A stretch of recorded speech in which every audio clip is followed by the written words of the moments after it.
নমস্কার বন্ধুরা, আজ কিন্তু জিভে জল আসা রেসিপি গুড় আম। সবাই ভালোবাসে।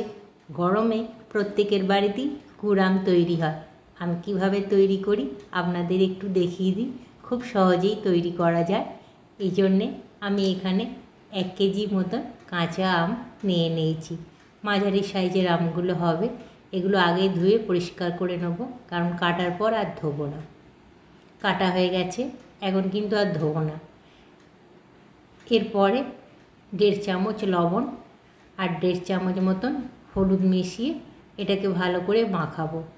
জল এই কারণে দিইনি যাতে জল না বেরিয়ে যায়। নুন হলুদ মাখানোর পর একটু জল বেরোয়, সেই জন্যে জল ছাড়াই আমগুলোকে কেটে নুন হলুদ মাখিয়ে একটু রোদে রাখতে হবে। 1 ঘন্টা রাখলে খুব ভালো হয়। দেখুন, সমস্ত আমগুলো এইভাবে নুন হলুদ মাখিয়ে রেখেছি। এরপরে আর একটা বড় থালায় এগুলো একটু যাতে কাত করে জল ঝরতে থাকে এইভাবে রোদে শুকিয়ে নেব। একটু উঁচু করে রেখেছি। বেশ কড়া রোদে 1-2 ঘন্টা রাখলে ভালো হয়। এরপরে গুড়-আমটা তৈরি করতে চলেছি। একটা কড়া বসিয়ে দিয়েছি। কড়াটা বেশ গরম হলে কয়েকটি শুকনো লঙ্কা দিয়ে দিলাম। ভাজা মশলাটা আগে রেডি করে নিচ্ছি। একটু টক ঝাল মিষ্টি আচারটা করব, এই জন্য একটু ঝাল ঝাল হবে বলে একটু শুকনো লঙ্কা আগে থেকে দিলাম। 1/2 চামচ ধনে দিলাম, গোটা ধনে।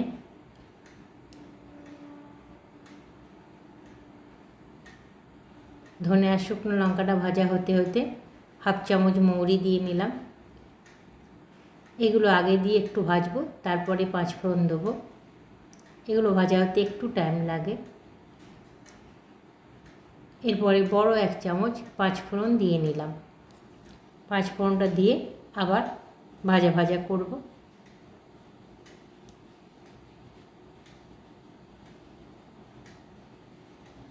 একটু লালচে করে ভাজা গন্ধ বেরোলে তারপরে গ্যাসটাকে নিভিয়ে দেবো।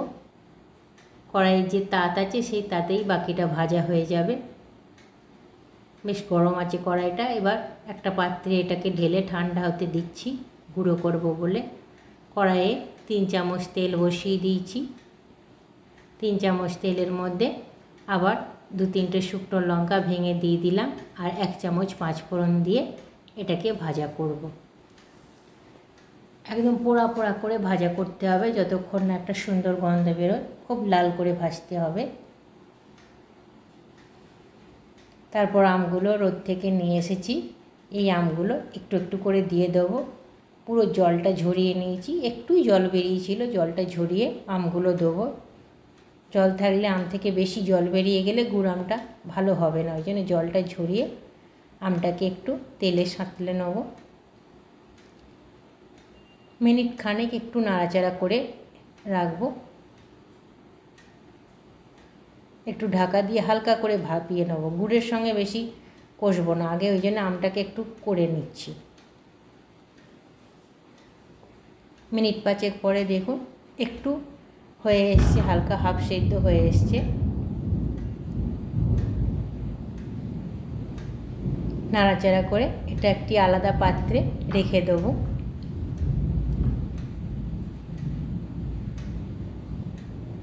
এবার এটাকে নামিয়ে রাখছি একটা পাত্রে।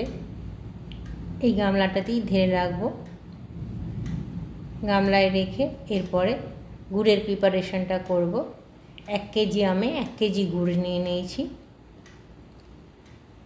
গুড়টা একটু একটু করে ওই কড়াইটার মধ্যে দেবো। জল দেওয়া যাবে না কিন্তু, সমস্ত গুড়টা দিয়ে নিয়েছি। গুড়টা আস্তে আস্তে গলতে থাকবে। এখন আঁচটা কমানো আছে। পুরো গুড়টা দিয়ে একটু নাড়াচাড়া করে তারপরে বাড়িয়ে দেবো যখন গুড়টা পুরো গলে যাবে।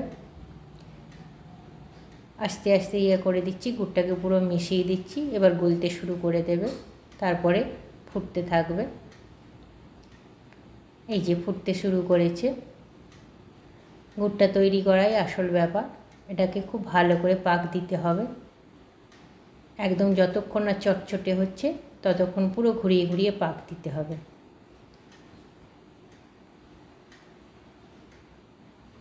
সমানে ফোটাতে হবে।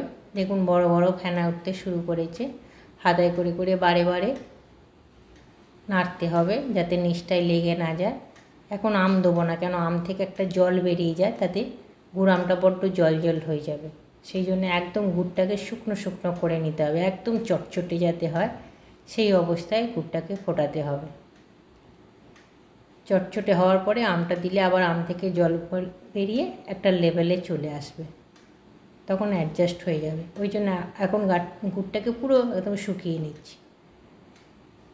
মোটামুটি শুকিয়ে আসার পরে এবারে আমগুলো দেবো। যখন একটু চটচটে হয়ে যাবে, বড় বড় ফেনা উঠবে গুড়ে, তখন আমগুলো দিয়ে দেবো। দেখুন কত ফেনা উঠছে।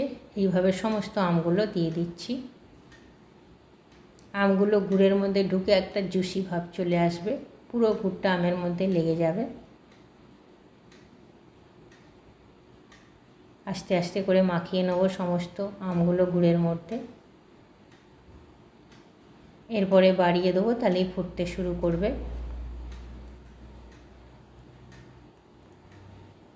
বাড়িয়ে দিয়েছি, এখন পুরো আমগুলোর ভেতরে গুড়টা ঢুকে যাবে। খানিকক্ষণ ধরে এটাও ফোটাতে হবে। আম থেকে একটা রস বেরিয়ে এসছে, যার ফলে দেখুন আবার গুড়টা আগের লেভেলে চলে এসছে, একটু বেশি জল জলে হয়ে গেছে। এটাকে এবার শুকনো করতে হবে, হাতা দিয়ে বুঝতে হবে যে শুকিয়ে শুকিয়ে আসছে কি না। খুব বেশি তরল হলেও খেতে ভালো লাগবে না, আবার খুব চটচটে হয়ে গেলেও ভালো লাগবে না। এই অবস্থায় একটা বুঝতে হবে, নাড়াচাড়া করতে হবে। হাতা করে দেখতে হবে রসটা মরছে কি না। দেখুন এখনও হাতায় বোঝা যাচ্ছে অনেকটা গুড়, আর একটু মারতে হবে। এদিকে আমি ভাজা মশলাটা মিক্সিতে করে এরপরে দেবো। দেখুন এখনও কত রস আছে। এই রসটা ফুটিয়ে ফুটিয়ে একদম শুকনো করে নিতে হবে। এই পর্যায়ে এলে, এতটা রসটা মরে এলে এরপরে ভাজা মশলাটা মেশাবো। মিক্সিতে ভাজা মশলাটা গুঁড়ো করে নিয়েছি, শুকনো লঙ্কা, পাঁচফোড়ন, মৌরি আর ধনে। এরপরে ভাজা মশলাটা উপর থেকে ছড়িয়ে দেবো। দারুণ গন্ধ বেরোয় ভাজা মশলাটা দিলে, খেতে খুব ভাল লাগে, জিভে জল চলে আসে।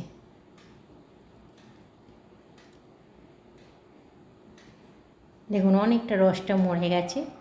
এরপরে আর একটু ফুটিয়ে এটাকে রেখে দেবো। ঠান্ডা হলে তারপরে শিশিতে ভরতে হবে।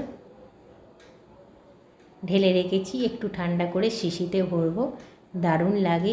প্লিজ একবার তৈরি করবেন বন্ধুরা, আর আমার পাশে থাকবেন। নমস্কার।